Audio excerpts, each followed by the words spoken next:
Hello hi, Raziya Shihab ചാനലിലേക്ക് എല്ലാവർക്കും സ്വാഗതം. അപ്പോൾ ഇന്ന് നമ്മൾ ചപ്പാത്തി എങ്ങനെ പപ്പടം പോലെ നല്ല രീതിയിൽ പൊന്തി വരുന്നത് എങ്ങനെയെന്ന് കാണിക്കാൻ വേണ്ടിയിട്ടാണ് കേട്ടോ. അതുപോലെ തന്നെ ചപ്പാത്തി നല്ല സോഫ്റ്റായിട്ടും നമുക്ക് കിട്ടും. അതെങ്ങനെയാണ് ഈ ഒരു ടിപ്സ് ചെയ്താൽ മതിയാവും. അപ്പോൾ അതിനായിട്ട് നമുക്ക് വേഗം തന്നെ വീഡിയോയിലേക്ക് പോവാം കേട്ടോ. അതിനായിട്ട് ഇതാ ഇവിടെ ഒരു തട്ട് എടുത്തിട്ടുണ്ട്. അതിലേക്ക് ഞാൻ റേഷൻ കടയിൽ നിന്നും വാങ്ങിയിട്ടുള്ള ഗോതമ്പ് പൊടി ഒരു പകുതിയോളം ചേർത്തിട്ടുണ്ട്. അപ്പോൾ നിങ്ങൾക്ക് ആവശ്യത്തിനനുസരിച്ച് നിങ്ങൾക്ക് പൊടി എടുക്കാവുന്നതാണ്. കുറവാണ് പൊടി എടുക്കണമെങ്കിൽ അതിനനുസരിച്ച് ഇൻഗ്രീഡിയൻസ് കുറച്ച് കൊടുക്കാം കേട്ടോ. അതിനുശേഷം നമ്മൾ ഈ പൊടി ഒന്ന് പരത്തി വെച്ച് കൊടുക്കുന്നുണ്ട്. ഇനി ഇതിലേക്ക് നമുക്ക് ആവശ്യമായിട്ടുള്ളത് തൈരാണ് കേട്ടോ. അപ്പോൾ തൈര് മസ്റ്റായിട്ട് ഇതിലേക്ക് ചേർത്ത് കൊടുക്കാം. തൈര് ചേർത്ത് കൊടുക്കുമ്പോൾ നമ്മുടെ ചപ്പാത്തിക്ക് നല്ല രീതിയിലൊന്ന് പൊന്തി വരാൻ സഹായിക്കും കേട്ടോ. അതിനാണ് തൈര് ചേർത്ത് കൊടുക്കുന്നത്. തൈര് പുളിയില്ലാത്ത തൈരാണെങ്കിൽ ഏറ്റവും നല്ലത് കേട്ടോ. പിന്നെ ഇതിലേക്ക് ഒരു 3 ടേബിൾ സ്പൂൺ ഓയിൽ ചേർത്ത് കൊടുക്കുന്നുണ്ട്. ഓയിൽ ചേർത്ത് കൊടുക്കുന്നത് ചപ്പാത്തിക്ക് നല്ലൊരു സോഫ്റ്റ് കിട്ടാൻ വേണ്ടിയിട്ടാണ് കേട്ടോ. പിന്നെ നമുക്ക് മാവിലേക്ക് ആവശ്യമായിട്ടുള്ള നമ്മൾ ഉപ്പ് ചേർത്ത് കൊടുക്കുന്നുണ്ട്. ഒരു ടീസ്പൂൺ ഉപ്പ് ചേർത്ത് കൊടുത്തിട്ടുണ്ട് കേട്ടോ. ഇനി നന്നായിട്ട് തന്നെ ഒന്ന് കുഴച്ചെടുക്കാം. അപ്പോൾ നമ്മുടെ തൈരും ഓയിലും ഒക്കെ നല്ല രീതിയിൽ പൊടിയൊന്ന് കുഴച്ചെടുക്കാം. അപ്പോൾ ഞാൻ സ്പൂൺ കൊണ്ട് തന്നെയാണ് കേട്ടോ കുഴച്ചെടുത്തിട്ടുള്ളത്. ഇനി നമുക്കിതിലേക്ക് ആവശ്യമായിട്ടുള്ളത് ചൂടുള്ള വെള്ളമാണ് കേട്ടോ. നന്നായിട്ട് തെളിച്ച വെള്ളം അല്ല, അത്യാവശ്യം ചൂടായ വെള്ളമാണ് ഇതിലേക്ക് ഒഴിച്ചു കൊടുക്കുന്നത്. തിളക്കേണ്ട ആവശ്യമൊന്നുമില്ല. അപ്പോൾ നന്നായിട്ട് ചൂടായ വെള്ളം ഞാൻ ഇതിലേക്ക് ഓരോ ഭാഗത്ത് ഒഴിച്ചിട്ട് നന്നായിട്ട് ഒന്ന് മിക്സ് ചെയ്ത് കൊടുക്കുന്നുണ്ട്. അപ്പോൾ നമ്മൾ പത്തിരിക്ക് എടുക്കുന്ന ആ രീതിയിൽ തന്നെ നമ്മൾ ഒന്ന് കുഴച്ചെടുക്കാം. അപ്പോൾ ഞാനിവിടെ നന്നായിട്ട് തന്നെ ഒന്ന് കുഴച്ചെടുത്തിട്ടുണ്ട്. കൂടുതൽ ഇത് കുഴക്കേണ്ട ആവശ്യമൊന്നും ഉണ്ടാവില്ല. പെട്ടെന്ന് തന്നെ ഇത് നല്ലൊരു സോഫ്റ്റായിട്ട് നമുക്ക് കിട്ടും കേട്ടോ. അപ്പോൾ ഞാനിവിടെ നന്നായിട്ട് കുഴച്ചെടുത്തിട്ടുണ്ട്. ഇനി നമുക്കിത് ഉരുളകളാക്കിയിട്ട് എടുക്കാം കേട്ടോ. അപ്പോൾ ചെറുതോ വലുതോ എങ്ങനെ ആയാലും എടുക്കാം.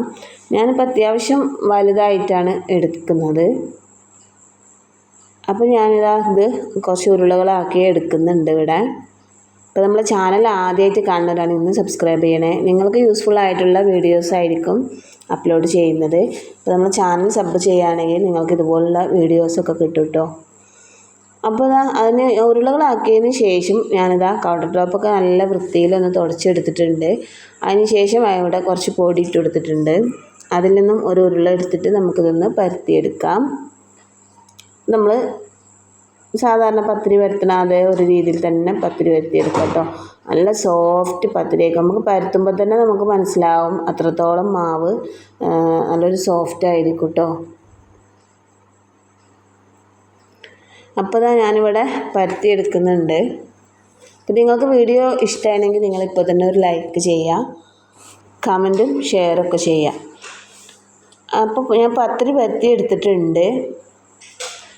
ഇനി ഇത് വേറെ ഭാഗത്തേക്ക് മാറ്റി വെച്ച് നമ്മൾ വീണ്ടും ഒരു ഉരുളയും കൂടെ എടുത്ത് പത്തിരി പരത്തിയിട്ടുണ്ട് കേട്ടോ. അപ്പോൾ ഇതുപോലെ ഞാൻ ബാക്കിയുള്ളതും കൂടെ പരത്തിയെടുക്കുന്നുണ്ട്.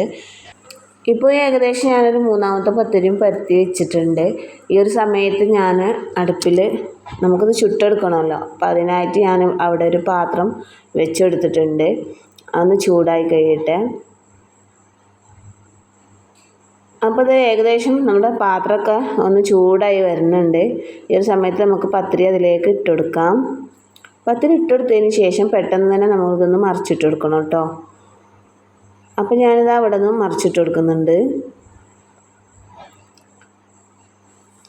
ഇനി നമ്മൾ ഈ പത്തിരിൻ്റെ മേലെ ചെറുതായിട്ടൊരു കുമിള പോലെ ഇങ്ങനെ വരും. ആ ഒരു സമയത്താണ് നമ്മൾ വീണ്ടും തിരിച്ചിട്ട് കൊടുക്കേണ്ടത് കേട്ടോ. അപ്പോഴാണ് നമ്മൾ പത്തിരി നന്നായിട്ട് പൊന്തി വരിക. നല്ല അടിപൊളിയായിട്ട് നമ്മുടെ പത്തിരിയൊക്കെ പൊന്തി വരുന്നുണ്ട് കേട്ടോ. വീഡിയോയിൽ കാണുന്നത് പോലെ തന്നെ നല്ല സോഫ്റ്റ് പത്തിരിയാണ് നമുക്ക് കിട്ടിയിട്ടുള്ളത്. അപ്പോൾ എല്ലാവരും ഇതുപോലെ ഒന്ന് ട്രൈ ചെയ്ത് നോക്കാം, ഫീഡ്ബാക്ക് അറിയിക്കുക. ഇത്രയേ ഉള്ളൂ. പുതിയൊരു വീഡിയോയുമായി വീണ്ടും കാണാം. Okay, by.